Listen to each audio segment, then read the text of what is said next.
Last time on آخری معجزہ. تو جب اللہ تعالیٰ کی بہت شدید محبت ہوتی ہے نا تو اس وقت آپ کو الرحمن کا لفظ ملے گا. بہت شدید رحمت. آپ کو تدبر کرنا پڑے گا کہ یہاں کون سی شدید محبت ہے. اسی لیے پھر آپ کو سورۃ الرحمن سمجھ میں آئے گی. الرحمن علم القرآن, جس نے اتنی شدید محبت کی, اتنا مکمل خیال کیا کہ اس نے اس مکمل خیال اور شدید محبت کے ناطے قرآن سکھایا.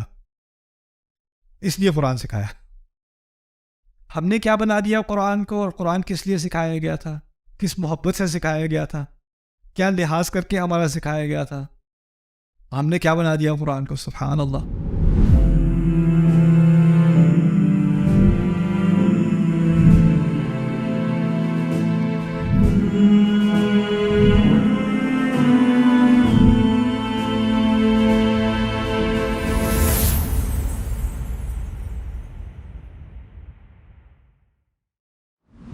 تو یہ ہو گیا تھوڑی سی بات الرحمن الرحیم کے بارے میں. اچھا, لیکن ایک کنفیوژن بھی آ گئی, وہ بھی سمجھ لیں. رب میں سربراہی کے, سرداری کے معنی تھے کہ نہیں تھے نا. مسئلہ یہ ہے کہ جب کسی کی اتھارٹی ہوتی ہے نا تو آپ کی دو طرح کے مینیجرز ہوتے ہیں. ایک مینیجر ہوتا ہے کہ ایک ایک چیز چیک کر رہا ہوتا ہے, اس کو مائکرو مینجمنٹ کہتے ہیں. کیا کر رہے ہو, کتنا ٹائم لگے گا, اچھا دکھاؤ کیا کیا, ہر منٹ چیک کر رہا ہے. ایک مینیجر ہوتا ہے, کہتا ہے اس ہفتے یہ کام مکمل کر لینا, میں جمعے کو چیک کر لوں گا, کھلی چھٹی. پورا اعتماد ہے کہ تم کر لو گے, مجھے بار بار تمہیں چیک کرنے کی ضرورت نہیں ہے. تم کہو میں گھر سے کام کر لوں, کام کر لو, جہاں سے بھی کرو, درخت سے لٹک کے کر لو, مجھے اس سے کوئی مطلب نہیں ہے. تم کام کر لو, جمعے کو مجھے دکھا دینا. ایسے بھی باس ہوتے ہیں کہ نہیں. ایک ہوتے ہیں جو ہر چیز کو مینیج کر رہا ہے, اور دوسرا کھلی آزادی دے کے بس مجھے ریزلٹس دکھا دینا, یہ تمہاری ڈیڈ لائن ہے. اگر اللہ تعالیٰ ہمارے اوپر اقتدار رکھتے ہیں, رب ہیں, تو ان کا حق ہے وہ کسی بھی لمحے پوچھ لیں. لیکن دنیا کی زندگی کیسی بنائی ہے, کس قسم کی مینجمنٹ ہے اللہ تعالیٰ کی. نماز پڑھنی ہے, 5 وقت پڑھنا, نہیں پڑھنی سوتے رہو. ویسے پڑھنی چاہیے, میں اٹھاؤں گا نہیں. جھوٹ نہیں بولنا, جھوٹ نہیں بولنا, لیکن بولو گے تو آسمان سے کوئی بجلی آ کے نہیں لگے گی زبان پہ. بولنا بولو, میں نے بتا دیا نہیں بولنا, باقی اب تمہارا ہے, تمہاری ذمہ داری. ایسا ہی ہے نا. اس کی میں آپ کو انسانی مثال دیتا ہوں. ہمارے یہاں تو الحمدللہ دنیا میں اب غلامی نہیں رہی اس طرح کی, لیکن مثال کے طور پہ کہہ رہا ہوں. آپ فرض کریں کہ آپ میرے پاس آپ کہتے ہیں آج کے بعد آپ میرے غلام ہیں. میں کہتا ہوں چلو ٹھیک ہے, غلامی قبول کر لیجیے آپ کی. کیا کروں جی آپ کے غلام ہونے کے ناطے, بس یہ میں نے ایک دائرہ بنایا ہے, اس دائرے کے اندر رہنا بس, باقی کچھ نہیں, اس دائرے کے اندر رہنا. کہا جی یہ تو بڑا آسان کام ہے. اب میں دائرے کے اندر زندگی گزار رہا ہوں اور آپ مجھے دور سے دیکھ رہے ہو. ایک دن میں ذرا پھسل کے گر گیا دائرے کے اس طرف. جب میں دائرے کے اس طرف گرا, میری نظر فوراً کہاں گئی, مالک کی طرف. اوہ سوری غلطی سے کونے پہ پھسل گیا تھا, اب نہیں ہوگا. میں کچھ بھی نہیں کہا, ایسے بس ایک لفظ نہیں کہا میں نے. میرے ذہن میں آیا ماشاء اللہ باس تو ویسے کافی ہلکا ہاتھ رکھا ہوا انہوں نے, اتنی کو سزا بھی نہیں ملی. تو 2-3 دن بعد مجھے تھوڑا خیال آیا کہ میں ذرا ایک اور دفعہ غلطی سے گر کے دیکھوں کیا ہوتا ہے. تو میں گرا, فوراً میں نے دیکھا جو میرے مالک ہیں وہ بیٹھے ہوئے چیئر پہ, اٹھے بھی نہیں چیئر سے. اور پھر میں کہوں سوری, وہ کہتے اچھا جی یہ تو اتنا کوئی سیریس نہیں جتنا میں پہلے سمجھ رہا تھا. میں پہلے بہت ڈرا ہوا تھا, کیونکہ مجھے لگا کہ اگر میں اس قانون کو توڑوں گا تو کوئی نہ کوئی کانسیکوینس ہوگا نا, کوئی ساتھ میں اس کے بارے میں مواخذہ ہوگا, کوئی سوال جواب. لیکن کچھ نہیں ہوا. تو اب میں کیا کرتا ہوں, ایک پاؤں ادھر, ایک پاؤں ادھر, ایک پاؤں ادھر, ایک پاؤں ادھر. اور پھر میں باس کو بھی, وہ بھی مجھے ایسے. اور پھر کچھ عرصے بعد میں دونوں پیر اس طرف اور گھوم پھر رہا ہوں, اور باس سے بھی, باس کہہ رہے لنچ تیار ہے. یعنی تعلقات میں کوئی وہ ابھی بھی پرووائڈ کر رہا ہے, ابھی بھی خیال رکھے ہوئے ہے, اور میں لائن کے باہر ہوں لیکن کچھ نہیں کہا. اچھا میں 5-6 سال اس طرح گزار دیے اسی طرح سے. اس دوران میرے ساتھ وہ کچھ زیادہ رعایت نہیں کر رہا. اب وہ جو زیادہ رعایت کرتا ہے نا کوئی باس, تو اس سے امپلائیز کا کیا ہوتا ہے پتہ ہے؟ اوئے ہوئے ہوئے. میری ایک بہت پرانے زمانے میں میری ایک جاب تھی. میں پری اسکول ٹیچر تھا, kindergarten and preschool. اور پھر مجھے وہاں سے جب میں فارغ ہوا تو مجھے ایک جاب ملی. میں تیسری جماعت کو میتھ پڑھاتا تھا, میتھمیٹکس. تو جس اسکول میں میں پڑھاتا تھا ساری ٹیچرز جو تھیں وہ سینئر تھیں, اور بہت ہی یعنی بچے دیکھ کے ان کو, میں تو یہ نہیں کہوں گا کہ دادی یاد آ جائیں, دادی تو نائس ہوتی ہیں, دادی نانی, ان کو دیکھ کے قیامت یاد آ جاتی تھی.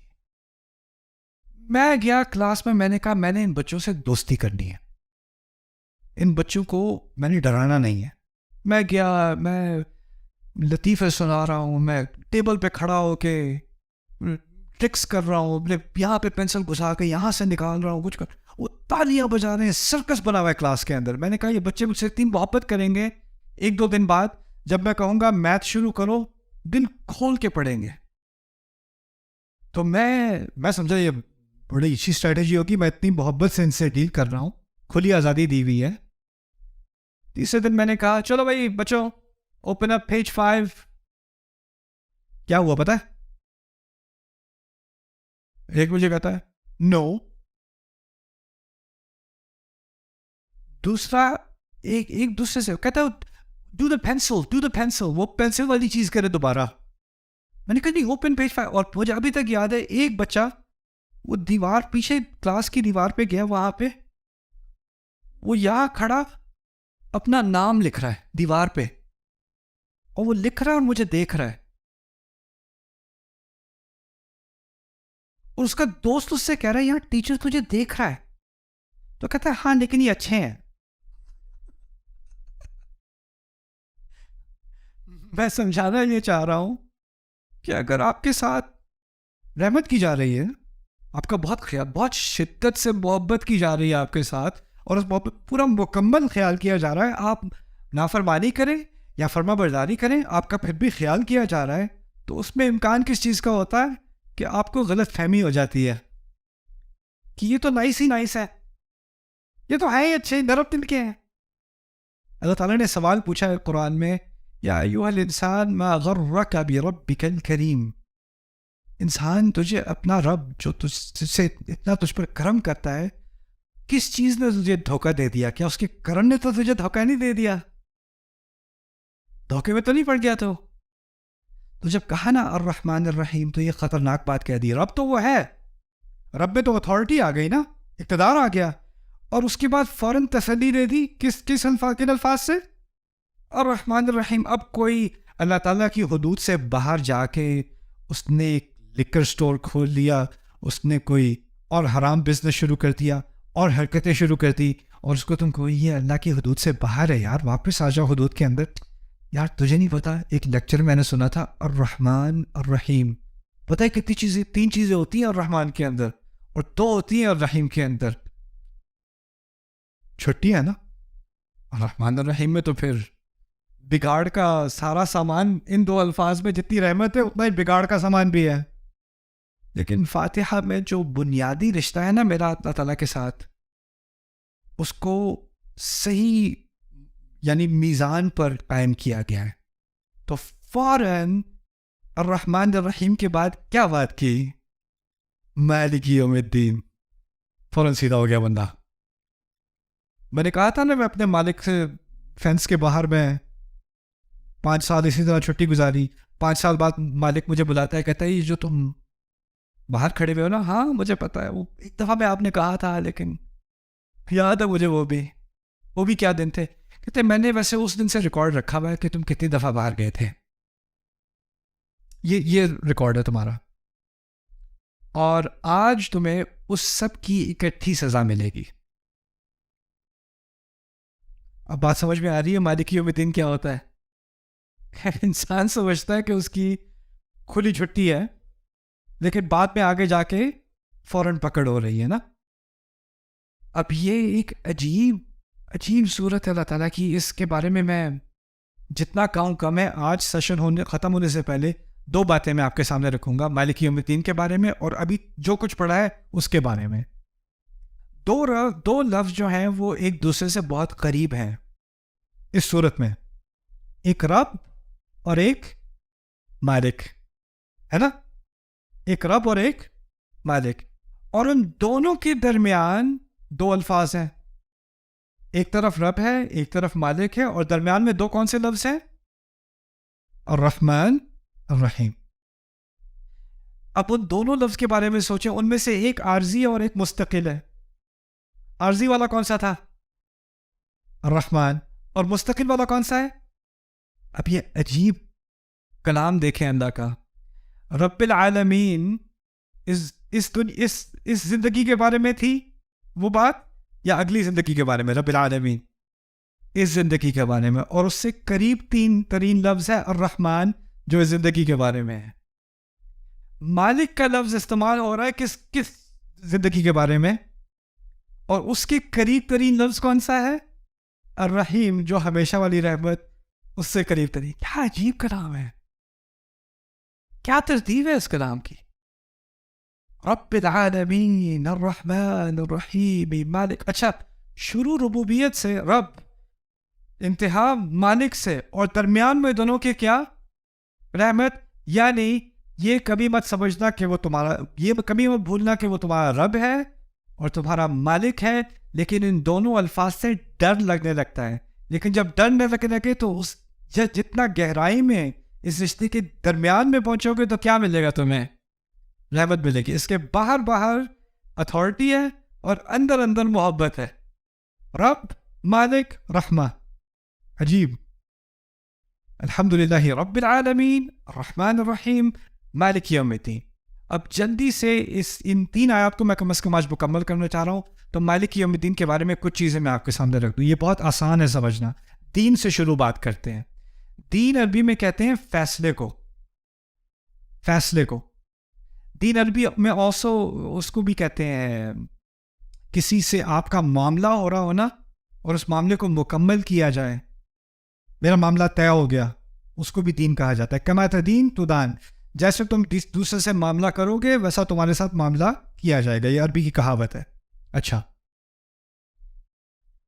اگر شدید محبت کا ذکر ہے الرحمن الرحیم میں تو اس کا متضاد کیا ہونا چاہیے؟ نفرت, عذاب.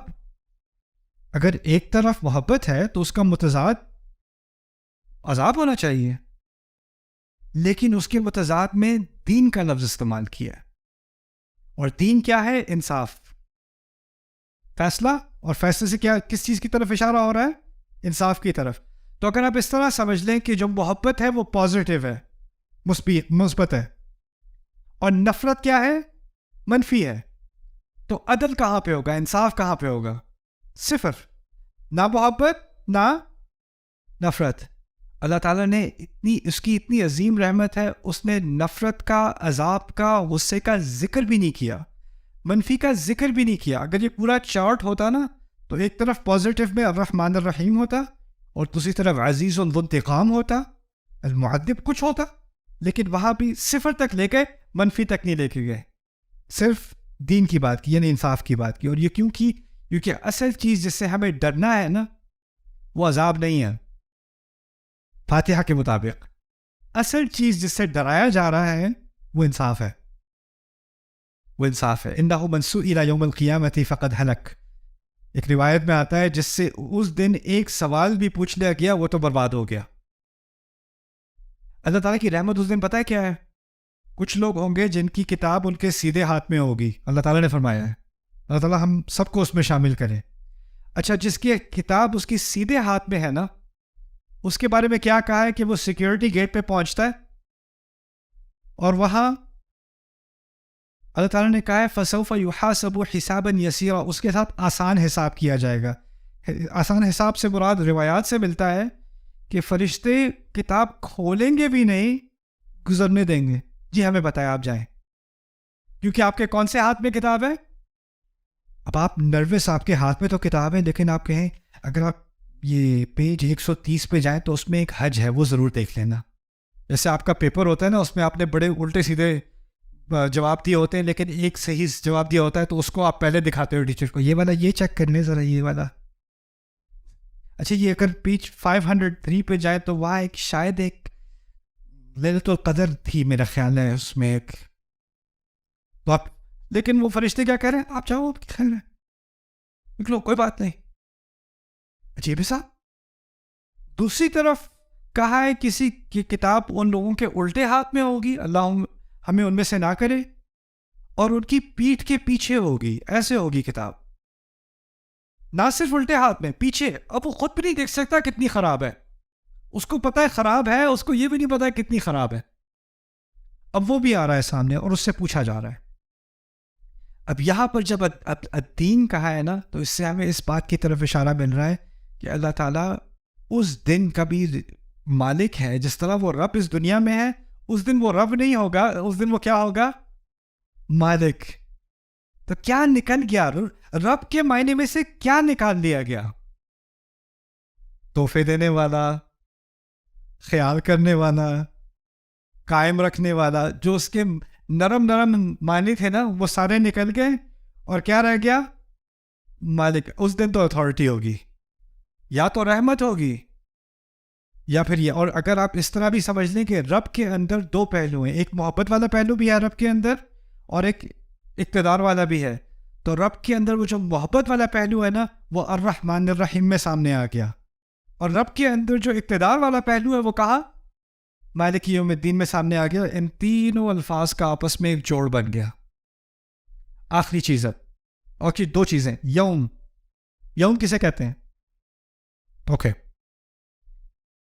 اللہ تعالیٰ نے اپنے بارے میں ایسی بات کی ہے جو کبھی کوئی اپنے بارے میں یا کسی اور کے بارے میں کہہ ہی نہیں سکتا. فرماتے ہیں دن کا مالک.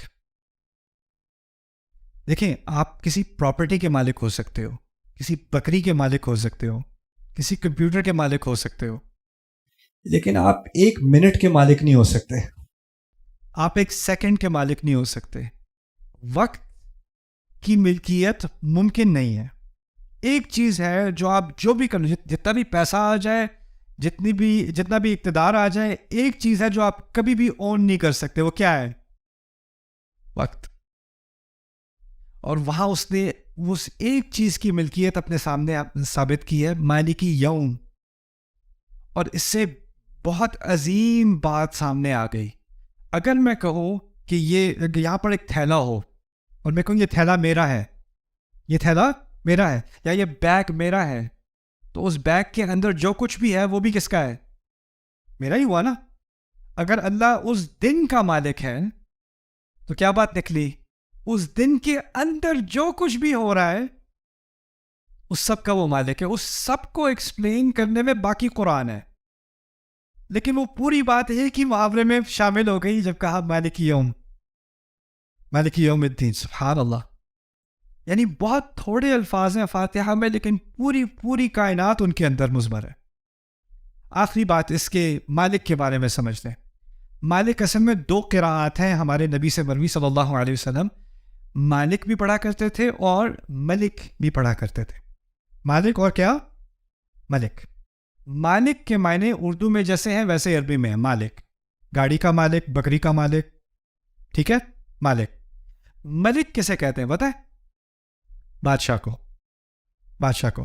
تو ایک طرف مالک، دوسری طرف بادشاہ، اور دونوں کے معنی یہاں ضروری ہیں. سمجھ لیں کیوں.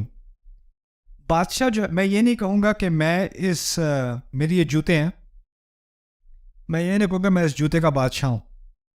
میں کیا کہوں گا؟ میں جوتے کا مالک ہوں. میں گھر کا بادشاہ ہوں یا مالک ہوں؟ مالک. میں کمپیوٹر کا بادشاہ ہوں، مالک ہوں؟ مالک.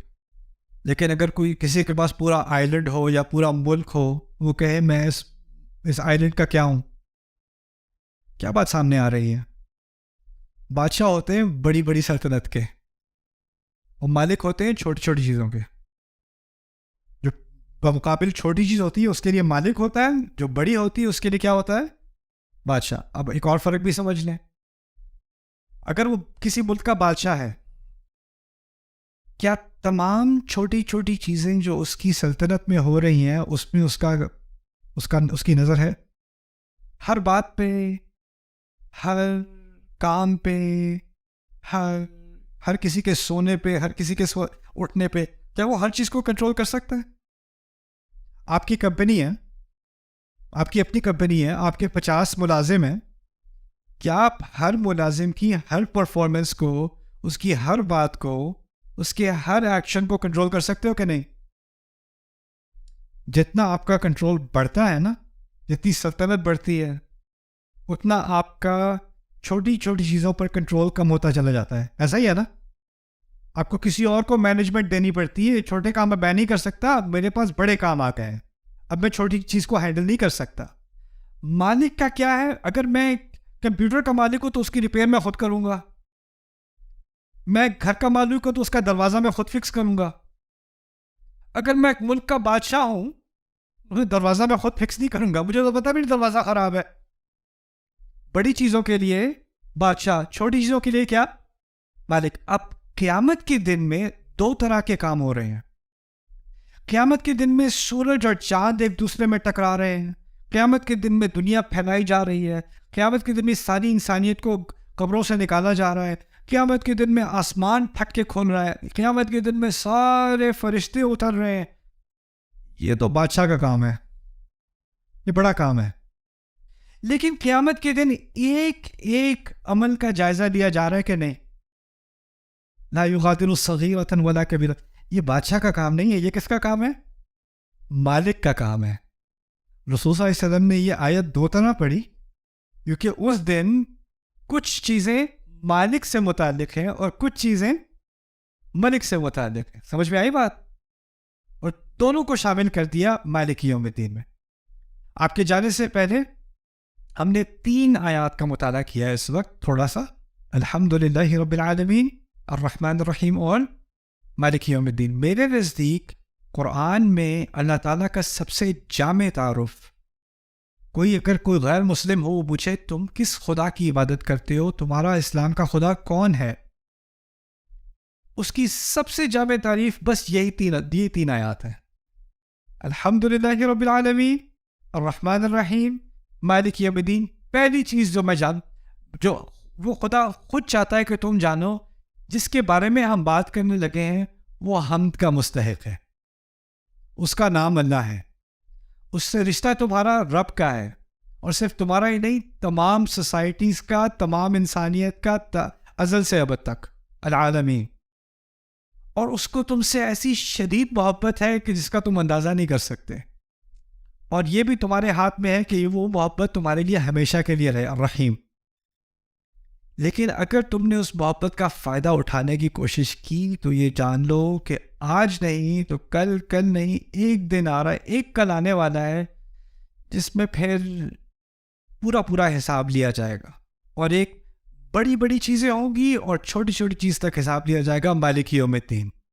ایک پوری بیلنس پکچر آ گئی میرے سامنے، ایک پوری تصویر آ گئی جس میں نہ اس طرف میں صرف اللہ تعالیٰ سے ڈروں، یا اس طرف میں صرف اللہ تعالیٰ کی طرف سے مطمئن ہو جاؤں اور مجھے کوئی فکر ہی نہ رہے.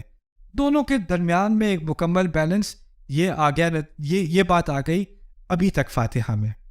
اور اس کے بعد جہاں سے ہم کل بات شروع کریں گے انشاءاللہ، وہ ہوگی کہ اگر یہ کوئی بات سن لے تو وہ کس نتیجے پہ پہنچے گا. یعنی اس ساری بات کا، ٹھیک ہے آپ نے یہ باتیں سیکھ لی اللہ کے بارے میں، سو واٹ؟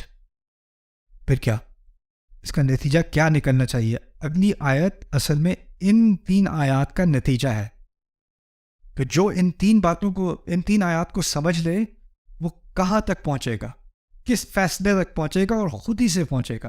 اس سے کہا نہیں جائے گا عبادت کرو، اس لیے عبادت کرو، یہ نہیں کہا گیا. کہا ہے ایاک نعبد، ہم صرف تیری ہی عبادت کرنے کو تیار ہیں، کرنے آئے ہیں. یعنی ہم اپنے آپ کو والنٹیئر کر رہے ہیں، ہم اپنے آپ کو اس نتیجے پر پہنچا رہے ہیں. اس کے بارے میں انشاءاللہ یہاں سے آگے جو اصل معجزات ہیں اس صورت کے وہ آگے آنے والے ہیں انشاءاللہ. اس پہ کل ملاقات ہوگی. Subscribe now to the Bayyinah YouTube channel to to watch the rest of this series and more great content from Ustad Nu'man Ali Khan. جہاں پہ باسکٹ بال گیمز اور بڑے بڑے میچز وغیرہ ہوتے ہیں نا, اس نے وہ پورا اسٹیڈیم بک کیا. وعدے کیا کر رہا تھا, اس سال تمہاری ساری خواہشیں جیزس پوری کر دے گا. کیا چاہیے تمہیں؟